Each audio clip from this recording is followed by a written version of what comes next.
Another great weekend of college football. This one's going to be really short. I'd like to say a big congratulations to my oldest daughter. She had grandson number two just a few hours ago.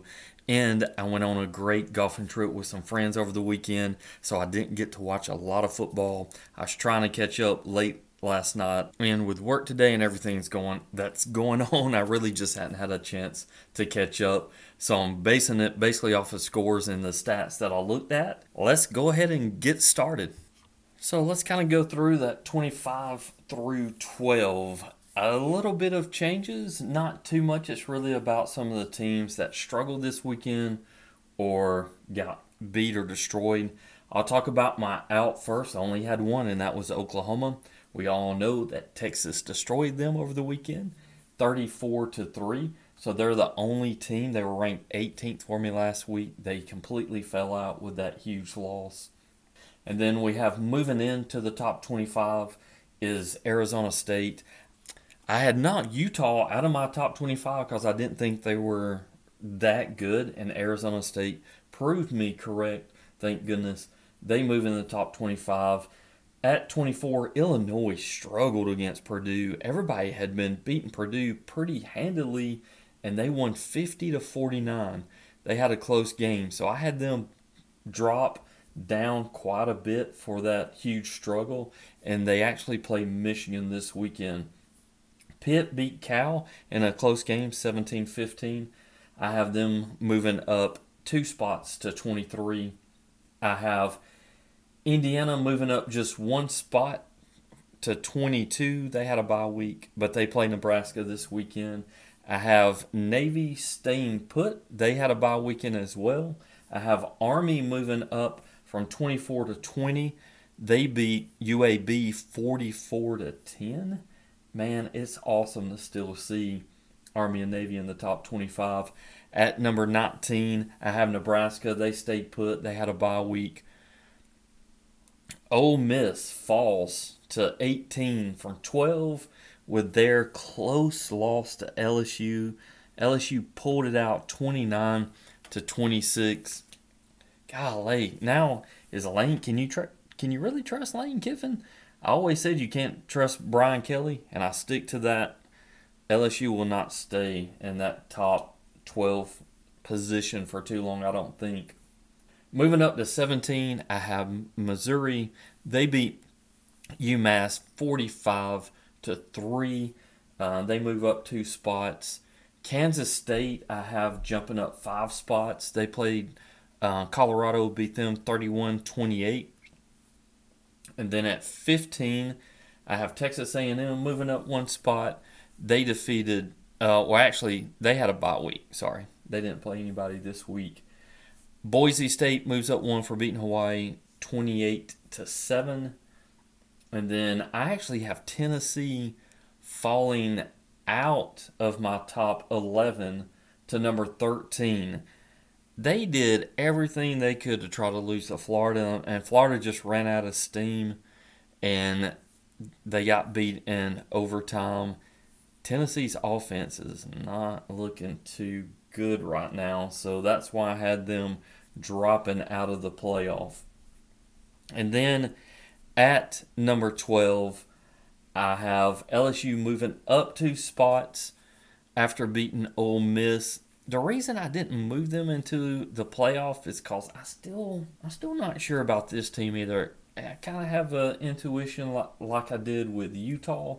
I just don't think LSU is ready to be in the playoff at this period. So that concludes 25 through 12. So let's go ahead and get into the playoff teams. Remaining at number 11, I have Alabama. They defeated South Carolina in a close, fun game. We got to watch bits and pieces of that. We actually got on the golf course right when South Carolina was trying to kick the onside kick. Alabama was able to pull off that win 27-25. I'm not going to do any players of the week this week. I'll start that back up next week. I'm only going to have the next 2 games. This week, Alabama plays a big game. They go to Tennessee. They'll go up to Knoxville and play number 13 Tennessee, and then the week after, they will play number 17 Missouri. Moving back into the playoff, at number 10, I have the Clemson Tigers. They move up from 13th. The AP rank is currently 10th. They defeated Wake Forest 49-14. I did get to watch some of this game, like about a quarter. Um, their next two games are Virginia and Louisville. No ranked games coming up, but I have Dabo's team moving back into the playoff at the moment. Staying put at number 9, I have Notre Dame, the Fighting Irish. They are currently 12th in the AP. They defeated Stanford 49-7. Their next two games are two big ones. Georgia Tech is still a good football team. They will play them this week. And then they will have a shot at Navy. I have them at 21 right now, and I'm hoping they stay undefeated before they play Notre Dame. And they have a really good shot of beating Navy because they can use the same formula that Northern Illinois used to take them out. But right now, Notre Dame sits at 9. Moving to rank 8th, I still have the Georgia Bulldogs. They were 8th for me last week. They're AP number 5. They've defeated Mississippi State 41-31. Their next two games, game day will be in Austin for the big matchup of, right now it would be 1-5, but in mine it would be 2-8, and they will play the Texas Longhorns. Then they'll go to Jacksonville and play Florida. Yes, you heard me right. Jacksonville, not Gainesville. I can't stand that. I wish they would go back to home and home. But anyway, Georgia sits at 8. Falling to number 7 is the Ohio State Buckeyes. They were my number 2. They're still AP 4th. They lost to Oregon 31-32. It's the one game I got to watch a huge portion of. Ohio State's still a good football team. Oregon just found a way to win it towards the end of the game. And Howard made a boneheaded play. He didn't slide in time. They probably could have won that game at the end with a field goal, but he didn't slide in time, and the time ran out. No player of the game again. Next two games they will play in 2 weeks. They will play number 19 Nebraska, and then after that they will go to Penn State. So Ohio State, a lot of their big games are away games. This is still a very good football team. I expect them definitely to make the playoff. Even with 3 losses, I could still see this team making the playoff. Another team remaining at their same rank is the number 6 Iowa State Cyclones. They're AP 9th. They defeated West Virginia 28-16. And their next two games is UCF and Texas Tech. I didn't get to watch any of this game, so I really can't talk about if that was a close game. For West Virginia's been playing a lot better, but I really just didn't get to see much of it. And the only reason I have them staying and BYU moving up, I'll tell you that in just a second. But Iowa State stays at number 6. Moving up to number 5 from number 7, they're currently AP ranked 13th, is BYU. They defeated Arizona. I keep talking about Arizona. God, Arizona beats a good team, loses against a good team. This time they got beat pretty badly. 41-19 is the score for BYU's win. Their next two games, they play Oklahoma State. I think that's a Friday night game. And then they go to UCF. But currently, I had them moving up because I still think Arizona's a solid team, and they beat them more than what Iowa State did against West Virginia. So BYU sits at number 5. Moving one spot up to number 4, I have Miami. They were currently my 5. AP is 6. They had a bye this week. They only moved up because of Ohio State's loss. Their next two games is Florida State and Duke. Not much to talk about. We were really looking forward to this game at the beginning of the season, but Florida State has dropped off the map, and Duke is still a somewhat decent team. Actually, Miami should win both of these easily and stay in that top 5.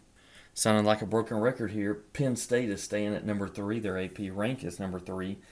They barely defeated USC 33-30 in overtime. USC gave that game up. Got to watch a little bit of that. USC should have won that football game and would have proved me right. I've always been saying that I'm not sure about Penn State. In 2 weeks, they play Wisconsin, and then the big game, they'll host Ohio State. I actually expect Ohio State to win that game convincingly, at least by 14 to 21 points. And I will say that next week in the week of. But anyway, Penn State's at 3. At number 2, I have the Texas Longhorns. They were ranked 2 last week for me. They're AP 1. They defeated 18 Oklahoma 34 to 3. You're asking why did they not move up? Because the other team played a better team. Their next 2 games, they host number 8 Georgia this week, like I said earlier, and then they go to Vandy. Those are 2 tough games. Texas still looks all the part of probably the best team in the nation. Can Georgia stop the run and find a way to beat Texas? I'm not so sure. I'm not so sure. Texas is looking very, very good. And did we have any doubt that Oklahoma had a chance? I didn't. After watching that offense, they haven't been able to do anything. And that's why Texas is going to stay at number 2. And the number 1 team in the nation is the Oregon Ducks. They were ranked 4 last week. They're AP number 2. They defeated Ohio State 32-31 in a great football game. And their next 2 games, they go to Purdue, and then they'll host number 24 Illinois. But what a great win for Dan Lanning. It was a back and forth game, really fun to watch. I was really glad that I got a chance to sit around a fire and watch it with some friends. Let's see if they'll be able to hold on to that number 1 spot. It'll be very difficult if Texas beats Georgia. But there it is. There's my top 11 that's going into the playoff. Let's go through the playoff real quick. Looking at the bracket, we always start in the top left-hand corner. Now the number 1 seed is Oregon. The number 8 seed would be Georgia playing the 9 seed Notre Dame. 12th seed would still be Boise State playing the number 5 seed Penn State. BYU would now be your Big 12 winner, and they would have that 4th bye, the 4th seed. Top right-hand corner, you would have Miami as the 3 seed. Alabama would be your 11 seed playing Iowa State, the 6th seed. Then you would have Clemson, the 10 seed, playing Ohio State, the 7th seed. And then the number 2 bye would be Texas for winning the SEC. On to the Heisman watch. Only one thing has changed. I still have Will Smith at 4, Sean Dolac and number 5. I moved Trey Harris into number 6 due to how well he's playing. And then I still have Colin Ramos at number 7. Then at number 3, I continue to have Travis Hunter. He got hurt, dadgummit. I freaking said that last week, that he would probably win it if he didn't get hurt. I'm hoping that shoulder's going to be okay. He had 3 receptions for 26 yards and a tackle before he got knocked out. Next, I have Cam Ward at number 2. He didn't play this week, but he still has 2,219 yards with 20 touchdowns and 5 interceptions. And now for my current Heisman Trophy winner, I have Ashton Jeanty moving up. He had 217 yards with a TD, 20 yards of receiving with another TD. He has 18 total TDs right now. Just look at the stats real quick. The last running back to win a Heisman was Derrick Henry. He had 2,219 yards with 28 rushing TDs.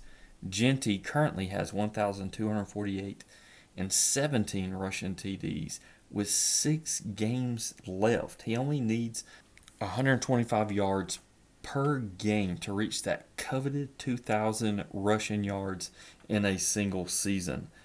So if he keeps at this 200 mark, he's easily going to blow by that. And I think he could possibly have better stats than Derrick Henry did when he won the Heisman.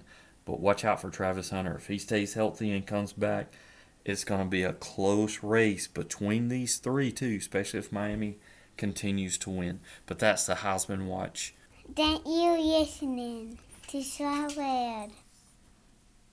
Later.